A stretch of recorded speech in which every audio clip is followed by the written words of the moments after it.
Salam alaikum les gens, Bassem, Vénitieux 692 0. Salut, c'est Actu YTB2. On va regarder une vidéo de Bassem et après je vous dirai mon avis. N'hésitez pas à mettre un pouce bleu et à vous abonner. Salam alaikum les gens, Bassem, Vénitieux 692 00, en espérant que ça va, que les choses se passent. Je me permets là un petit peu de faire un snap en direct de la radio là, parce qu'on a évoqué ce sujet-là un petit peu en live.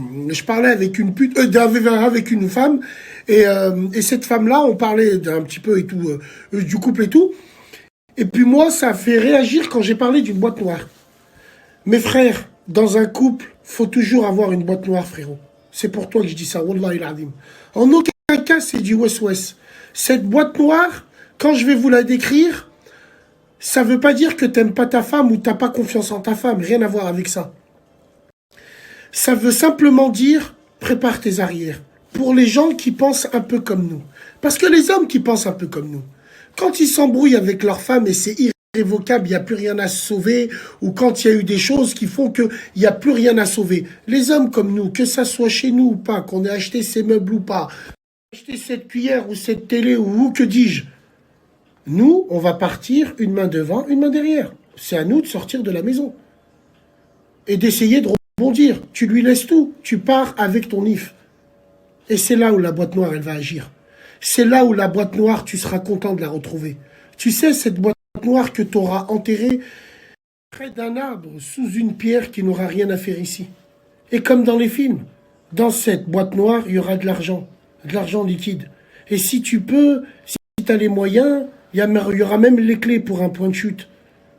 Pas pour rebondir, pour continuer à avoir la même vie que tu as, malgré la crise, malgré la tempête que tu traverses.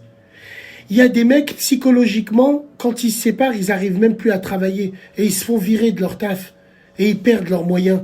S'ils avaient pensé à cette boîte noire, peut-être que ça aurait mis un peu de beurre dans les épinards. Cette boîte noire aussi, c'est facile à dire, quand on peut la créer. Il y en a, ils sont en couple, ils n'ont pas les moyens, ils ne peuvent pas la créer. Mais cette boîte noire-là, c'est une philosophie de vie. Ça veut dire prépare tes arrières. On ne sait jamais.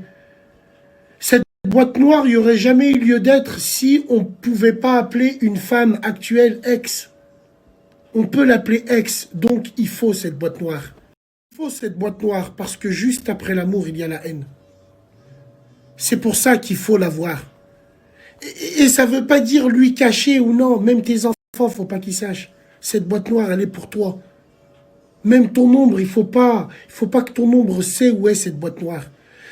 Restez pas axé sur la boîte noire. Oh putain, il dit rien à sa femme, il met. Non, vous avez tout faux. La boîte noire est une philosophie de vie.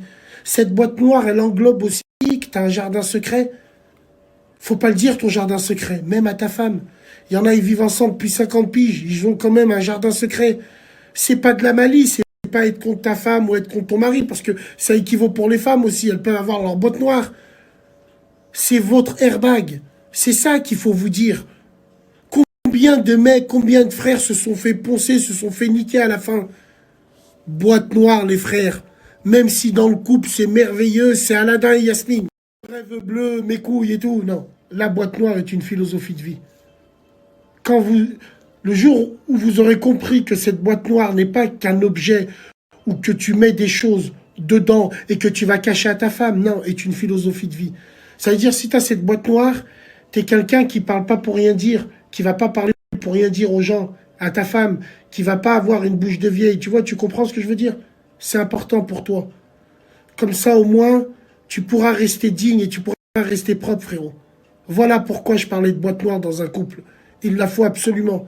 Et cette boîte noire, faut la construire, surtout quand ça va bien dans le couple. Eh ouais. Parce que après le soleil, il y a toujours la tempête. Et après la tempête, il y a toujours le soleil. Et dans ce cas-là, le soleil sera la boîte noire. Salam alaikum. Donc voilà, c'était la story de Bassem. Donc la boîte noire, vous savez à quoi ça me fait penser, moi, sérieusement, la boîte noire?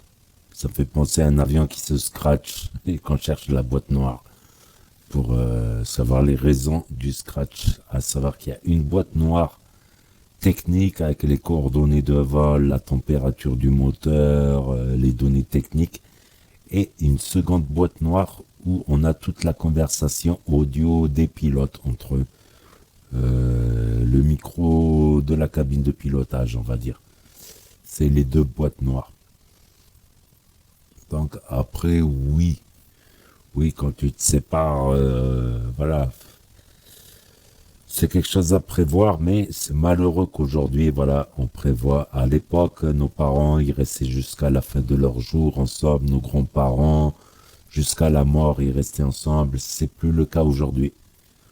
Aujourd'hui, presque, tu vas dans une classe d'école, t'as l'enfant qui a ses parents qui sont pas divorcés, c'est un cas particulier, un cas exceptionnel.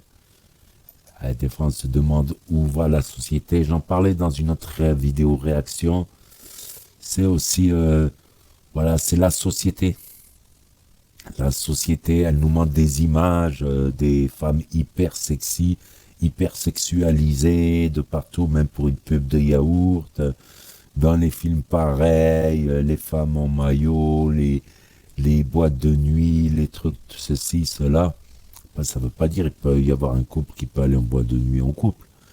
Mais il n'y a plus, on va dire, des héros style La Petite Maison dans la Prairie, comme on était petit, où c'était Charles Ingalls, le père de famille, qui se bat contre les brigands avec ses filles et son fils derrière, le justicier, le bon père de famille, le travailleur. C'était, quand on était jeune, Charles Ingalls, ça voulait dire le père parfait, quoi, le mari parfait, le Charles Ingalls. C'était devenu une expression. Ah, lui, c'est un Charles Ingalls, ça veut dire ça ferait un daron parfait, un père parfait. Aujourd'hui, presque le mot daron, c'est péjoratif d'être père, c'est péjoratif d'être en couple. Il n'y a que la vida loca qui compte, la fiesta. Mais le problème, les jeunes, quand vous faites la fiesta, la vida loca, tout ça, un jour vous prenez le de l'âge et la fleur, elle est fanée. Elle plaît moins, la fleur, que ce soit la femme ou l'homme. La fleur, elle est fanée. Et quand elle est fanée, il n'y a plus personne qui en veut. Quand il n'y a plus personne qui en veut, on se retrouve seul à la finale. Surtout que quand tu arrives à un certain âge, ben, il y a moins de femmes libres, on va dire. Voilà, quand tu arrives à la quarantaine, il y a moins de femmes libres à 40 ans que de femmes libres de 20 ans, 25 ans. Voilà, tu as plus de chances de trouver des femmes libres de 20 ans, 25 ans que des femmes de 35, 40 ans. Elles sont toutes en couple, en général. Ou elles sont remariées déjà, elles sont déjà, si elles ne sont pas remariées 2-3 fois. Donc voilà, c'était mon petit coup de gueule et la boîte noire de Bassem. Donc n'hésitez pas à me dire ce que vous en pensez dans les commentaires, à mettre un pouce bleu, c'est gratuit, à vous abonner aussi et à cliquer sur la cloche. Et je vous dis à la prochaine.